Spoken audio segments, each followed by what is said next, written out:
Nepal is a landlocked country located in South Asia. Nepal extends from the world's highest peak, Mount Everest, to the vast plains of the Tarai. On the vast plains of Tarai, Chitwan district is located. Among the major cities of Nepal, Bharatpur metropolitan city also lies here, which is growing as one of the developed cities of Nepal. In this city, Chitwan National Park is located, which has been listed in the World Heritage List. Here we can find many rare and endangered species of animals, birds, and plants. This biodiversity has established Chitwan as a major hub for tourism at national as well as international levels. Rapti and Narayani rivers flow through different local levels of Chitwan district. Those two rivers get mixed, reaching up to the border of India and finally flow towards Gandak river to reach into the Ganga river. It flows further to reach to Bangladesh in the name of Padma river, which finally reaches to the Bay of Bengal. Originating from the Mahabharat rains and ending up in Ganga river, Rapti river is also a tributary from which there is high risk of flood on the east-southern area of Chitwan. The area is being affected by the worldwide problem of climate change that results in extreme rainfall, drought, and several extreme climatic conditions. Increment in natural calamities from unsystematic and unplanned development, deforestation, overexploitation of natural resources, weak land and water management plans has led to huge losses in developmental investments. The condition of these areas are quite different from the flood in Tarai belts. Because of the flood from Narayani river, Rapti and Riu rivers get blocked and the Gandak canal in the Indo-Nepal border region gets drowned, which leads to the destruction of lives and cultivable land. Narayani river, which is known by the name of Ganga in India and Padma river in Bangladesh, has several tributaries, and the flood in these rivers affects millions of lives, crops, cultivated lands, and settlements in a destructive manner. Comparative analysis studies shows that the lower belt area and the surrounding communities are being affected much more in comparison to the upper belt. उत्तरी बेलबाट नारायणी दक्षिणी बेलबाट चाहिँ तपाईको चाहिँ गरेर राप्तीले यहाँको छेद विच्छेद बनाएर यहाँको जनतालाई चाहिँ तपाईको सारै पीडा पारेको छ. Transboundary Flood Resilience Project in South Asia has been implemented since 2019 in the river belts of Chitwan district around the Rapti river from financial assistance of the Lutheran World Federation in collaboration with Kathmandu University, Eco Nepal and Made Nepal.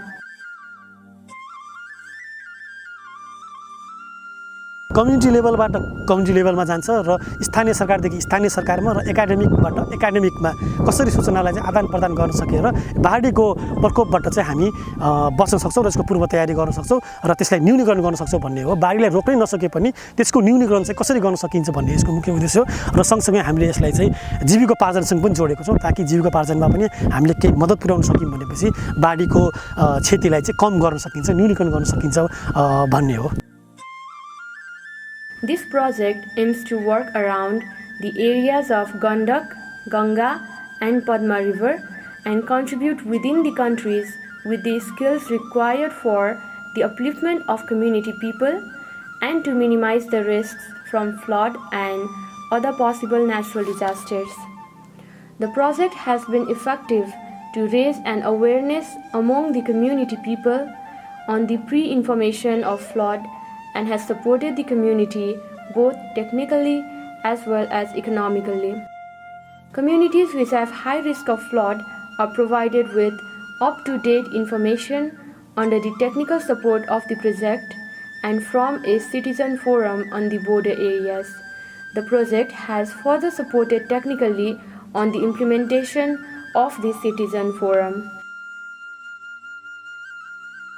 मैले चाहिँ गएर आफ्नो टिमलाई तुरुन्तै सूचना दिन्छु। त्यो team र हामी बिचमा विशेष गरेर यहाँ बत्ती हुँदैन, बत्तीले गर्दाखेरि लाइन काटिएको हुन्छ, खानेपानीहरू अवरुद्ध हुन्छ, एक ठाउँबाट अर्को ठाउँमा जाने अवस्था हुँदैन, जलमग्न भएको हुन्छ।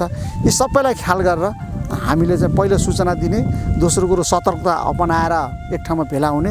त्यो भेला भएका साथीहरूलाई हामीले गाउँमा जे छ जस्तो अवस्था छ त्यो अवस्थामा रहेका साधन स्रोतहरूलाई हामीले परिचालन गरेर त्यो ठाउँमा हामी ल्याइन्छौँ। For uplifting the livelihoods of high-risk communities, the project has provided technical knowledge and skills to the community people.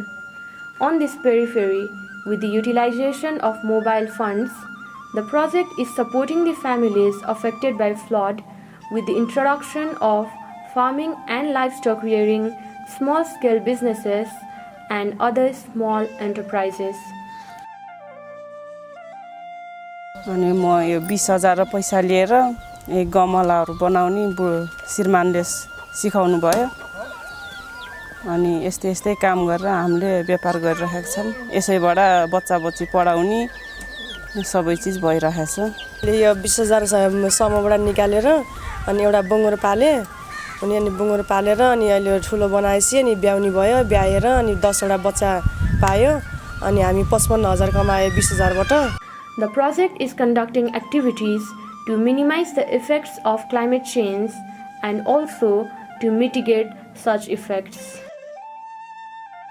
बाख्रा पालन गर्नलाई चाहिँ यो आयो नि विपद व्यवस्थापन समितिबाट ऋण 20,000 लिथे, अनि त्यहाँदेखि अनि बाख्रा किन्यो। अहिले 3टा छ, अब फेरि पाउने छ। अहिलेसम्म राम्रै छ के रे। 20,000 दिनुभएको थियो, अनि 20,000 ले मैले 3टा पाठा किनेँ, अनि अलिकति चटपटमा लगानी गर्छु भनेर चटपटमा लगानी गरेँ। 60-65 हजारको बाख्रा बोका बेचेको थिएँ, त्यो बेचेर 3टा अहिले फेरि 4 बोका ल्याएको छु। अनि कुखुरा हालेँ, त्यसैबाट त्यही बोका बेचेबाट कुखुरा हालेँ। अहिले मलाई एकदम राम्रो भएको छ। पैसा लिएर मैले बाख्रा किनेको थिएँ, अनि त्यो बाख्रालाई चाहिँ अब बिमा पनि गरिदिनु भयो। बिमा गरेपछि चाहिँ मेरो बाख्रा मरेपछि चाहिँ मैले अहिले चाहिँ त्यो पैसा पनि पाइसकेँ। मैले 13,500 रुपियाँ पाएँ, तर किनेको बाख्रालाई चाहिँ सबैलाई बिमा गर्न पर्दो रहेछ भन्ने मेरो यही नै भनाइ हो। The knowledge, information and educational materials on flood risk minimization received from the Transboundary Project, Government of Nepal and other organizations working in disaster risk management have been really helpful in minimization of flood risk. विपद समितिले धेरै चाहिँ ज्ञान पाइसकेको छ। अब हामीले यो ठाउँमा पीडित क्षेत्रमा यसरी चाहिँ सहयोग गर्नुपर्ने रहेछ भन्ने उहाँहरूले धेरै तालिम प्राप्त भइसकेको छ। र यो विपद समिति पनि धेरै पूर्ण काम गर्यो। यहाँ चाहिँ हरेक सेक्टरमा पूर्व पश्चिम उत्तर दक्षिण आफ्नो सेक्टरमा खटेको चाहिँ जुन यो विपद समितिले धेरै एकदम सकारात्मक काम गर्यो। चाहिँ यहाँ हाम्रो वडा नम्बर 28 मा अन्तत के भयो थाहा भएन, अन्त बाढी लाग्ने ठाउँ त यही नै पर्यो। तर चाहिँ यहाँहरूको सहयोगबाट एकदमै राम्रो चाहिँ यो विपद समितिले राम्रो काम गर्यो र मलाई पनि धेरै चाहिँ पूर्ण सहयोग भयो। चाहिँ Khairani municipality has come up with different national and state level policies and plans to be implemented for the minimization of risks from natural disasters such as flood, and bring these plans into implementation with the technical and economic support from the project. High-risk communities and wards of the area are formulating disaster and climate revival plans as per the policy, and these plans are in the phase of implementation.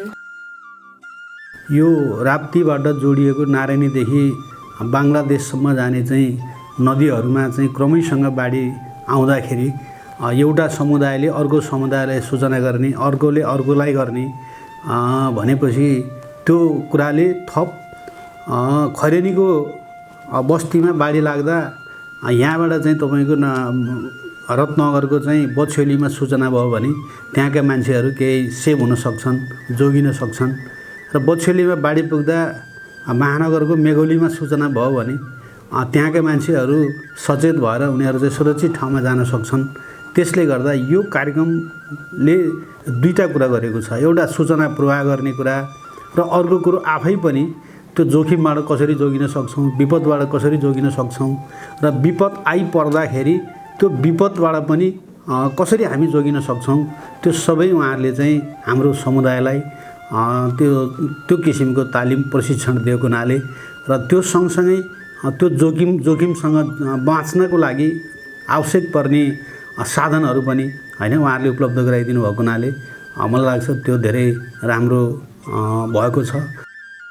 The efforts of the project to minimize the risks from the natural calamities and addressing their financial needs with the increment of awareness are praiseworthy.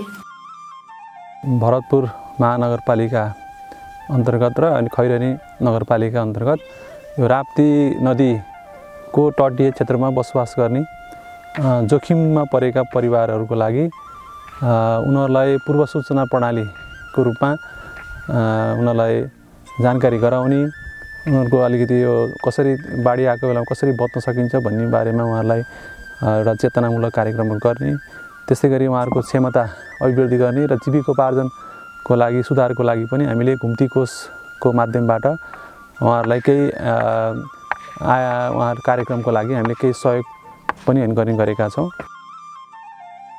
It has been realized that because of the activities from the project, innovative and positive communicative practice have come to the fore.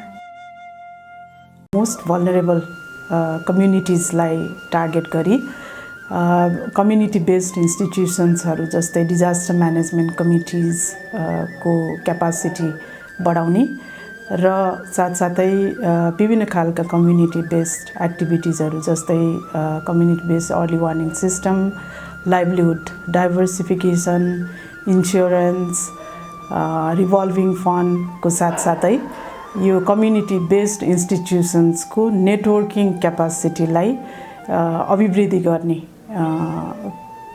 कुराहरूमा चाहिँ focus गर्छ।